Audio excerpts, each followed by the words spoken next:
당신의 월급 통장에 돈이 들어오자마자 네.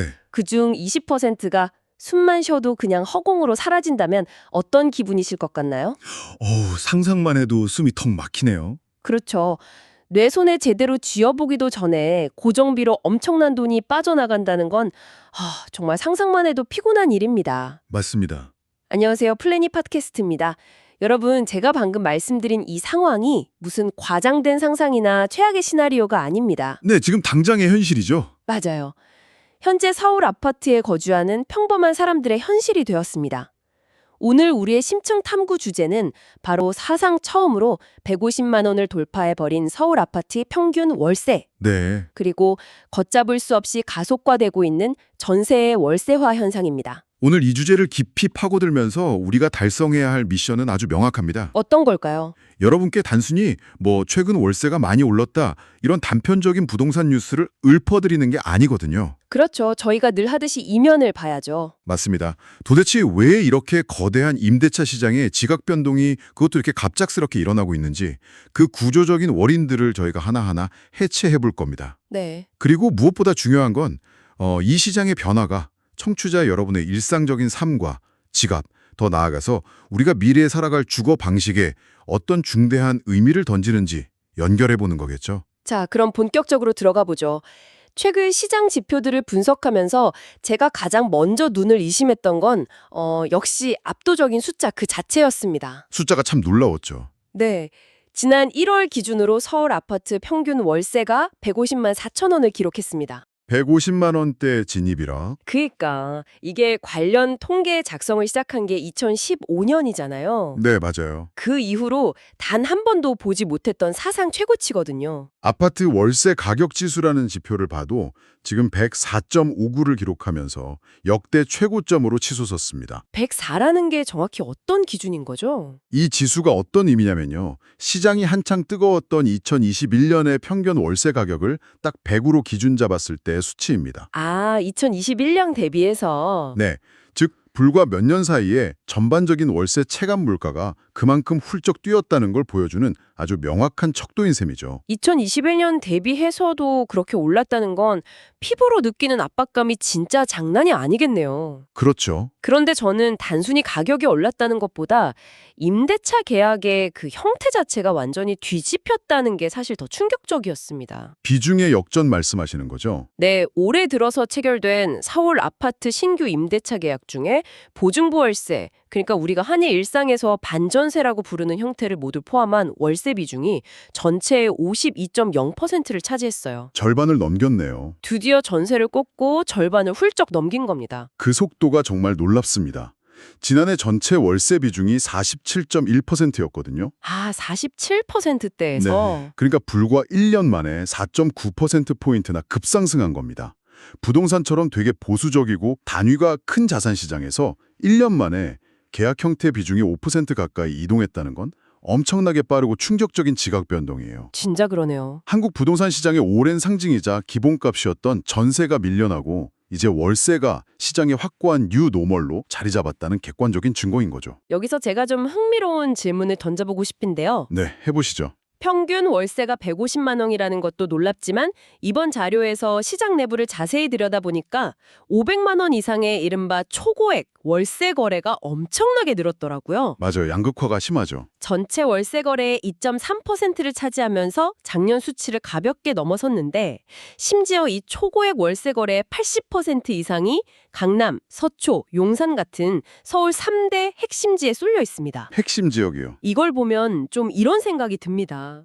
한쪽에서는 당장의 생존을 위해 어쩔 수 없이 150만 원을 내며 허덕이는데 다른 한쪽의 부유층은 수백만 원의 월세를 그냥 하나의 라이프스타일 선택으로 기꺼이 지불하고 있는 게 아닌가?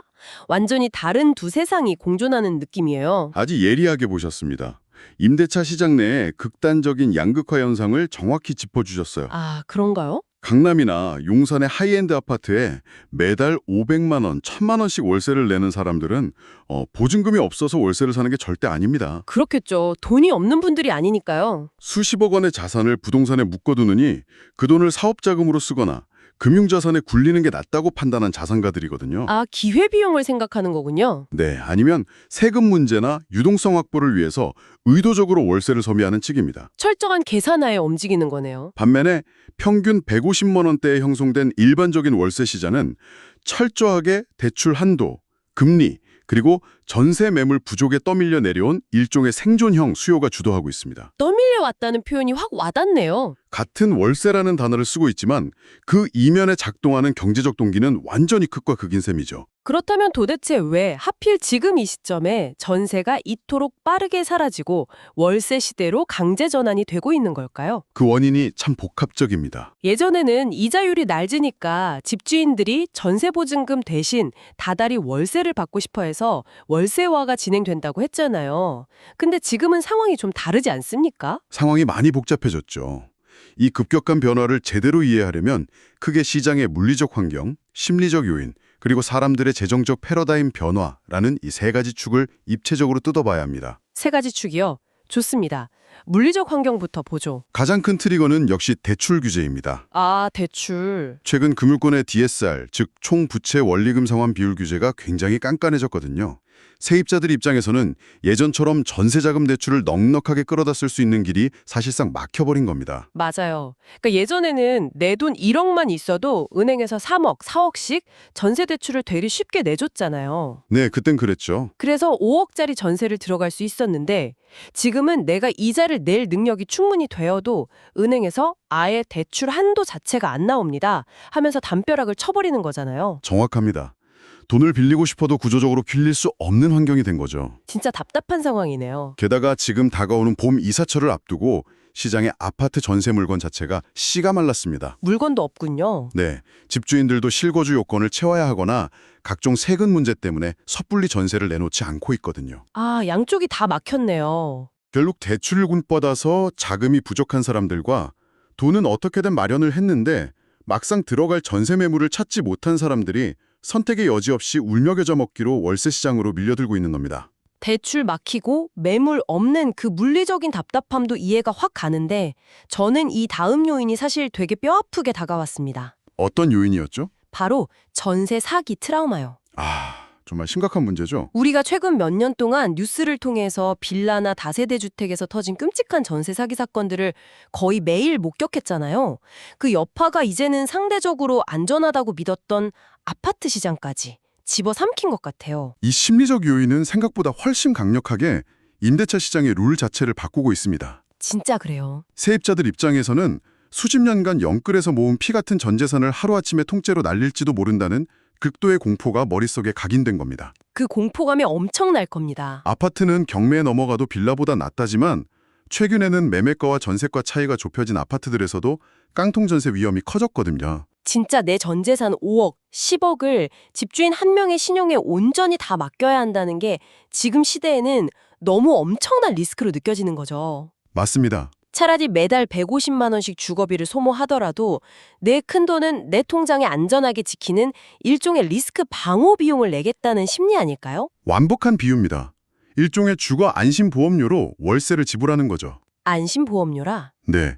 어떻게 보면 개인이 자산을 지키기 위해 선택할 수 있는 아주 합리적이면서도 동시에 씁쓸한 방어 기제가 시장 전체의 월세화를 가속시키고 있는 것입니다. 그런데 오늘 자료 분석하면서 여기서 정말 재미있는 반전이 하나 등장하더라고요. 어떤 반전이죠? 단순히 공포에 떨어서 혹은 대출이 안 나와서 어쩔 수 없이 월세를 사는 것만은 아니라는 점이에요. 사람들의 머릿속에서 투자 패러다임 자체가 완전히 바뀌고 있습니다. 재정적인 측면이군요. 제가 방송 준비하면서 계산기를 좀 두드려 봤거든요. 만약에 5억 원짜리 전세가 있다고 쳐보죠. 네. 이 5억을 집주인한테 무이자로 덜컥 빌려주는 대신에 예금이나 배당 ETF 같은 곳에 연 4% 수익률로 굴린다고 가정을 해보는 겁니다. 그러면 1년에 2천만 원의 수익이 생기더라고요. 꽤 큰 돈이죠. 한 달에 약 166만 원 꼴입니다. 방금 아주 중요한 계산을 해주셨어요. 그게 바로 월세화의 마지막 퍼즐입니다. 마지막 퍼즐이요? 과거 한국인들의 부동산 공식은 철저하게 목돈을 전세로 묶어두고 집값이 오르길 기다리는 자본이득, 즉 캐피털 게인 중심이었습니다. 그렇죠. 갭 투자 같은 거 많이 했으니까요. 그런데 지금은 방금 말씀하신 것처럼 기회비용을 철저히 계산하는 현금 흐름, 캐시플로우 중심으로 사람들의 재정지능이 진화한 겁니다. 재정지능의 진화. 평균 월세 150만 원을 내더라도 내 목돈 5억을 굴려서 166만 원을 벌 수 있다면 차라리 월세 사는 게 재정적으로 더 이득이다. 이런 냉철한 판단을 내리는 수요자들이 등장한 거죠. 와, 듣고 보니 정말 똑똑한 전략이네요. 거액의 보증금을 집주인에게 이자 한 푼 없이 묶어두는 게 이 현대 금융사회에서는 얼마나 비효율적인지 다들 깨닫기 시작한 거군요. 그렇습니다.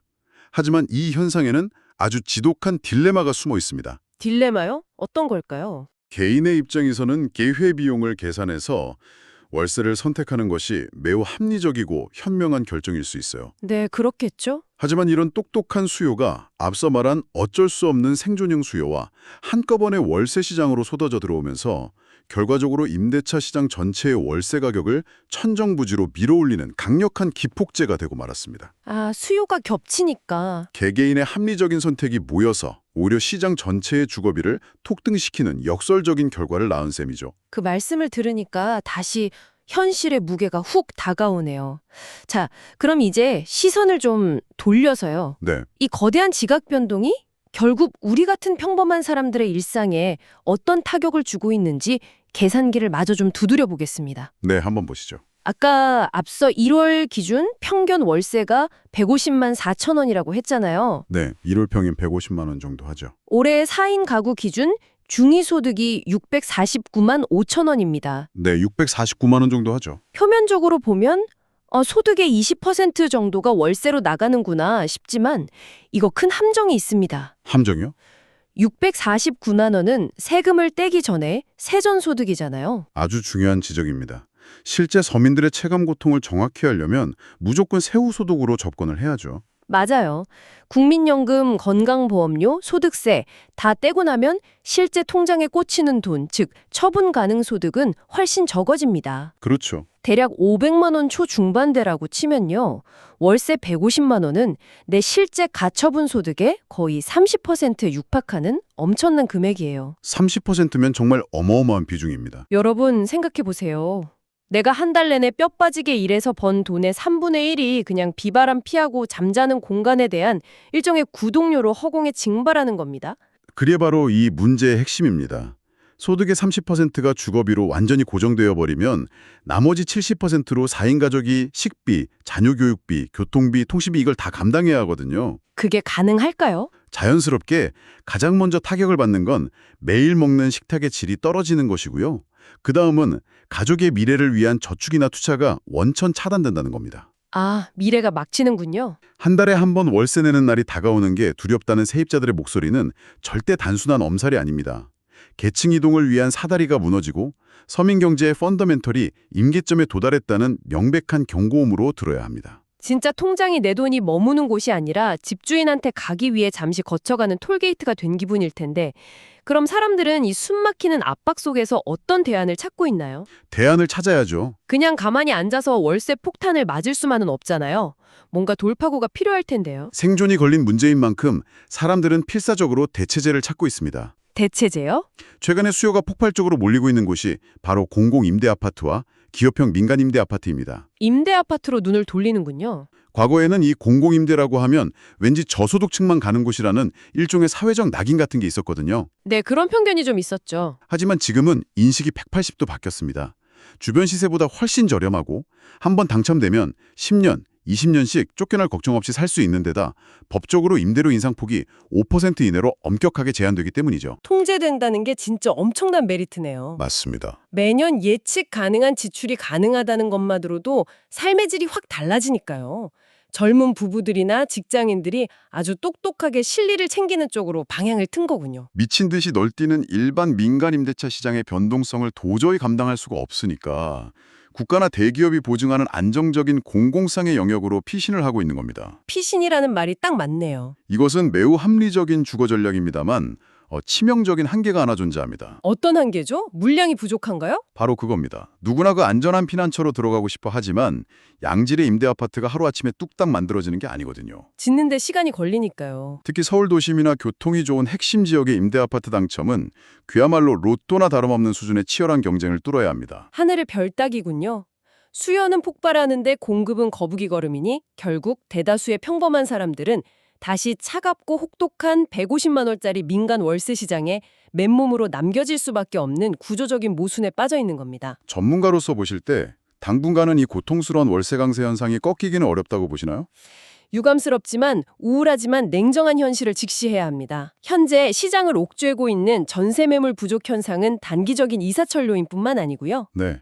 향후 2년에서 3년간 예정된 서울 아파트 신규 입주 물량 급감이라는 구조적인 공급 가문과 맞물려 있습니다. 입주 물량 자체가 줄어드는군요. 게다가 사람들의 뇌리에 깊게 박힌 전세 사기 불안감이나 아까 말씀하신 투자 패러다임의 변화는 금방 원래대로 되돌아갈 수 있는 성질의 것이 아니죠. 한 번 바뀐 생각은 쉽게 안 돌아오니까요. 따라서 당분간 서울 아파트 시장에서 전세의 멸종과 월세 폭등, 그리고 이에 뒤따르는 서민 주거비 고통이라는 이 잔인한 사이클은 피하기 어려울 것으로 전망됩니다.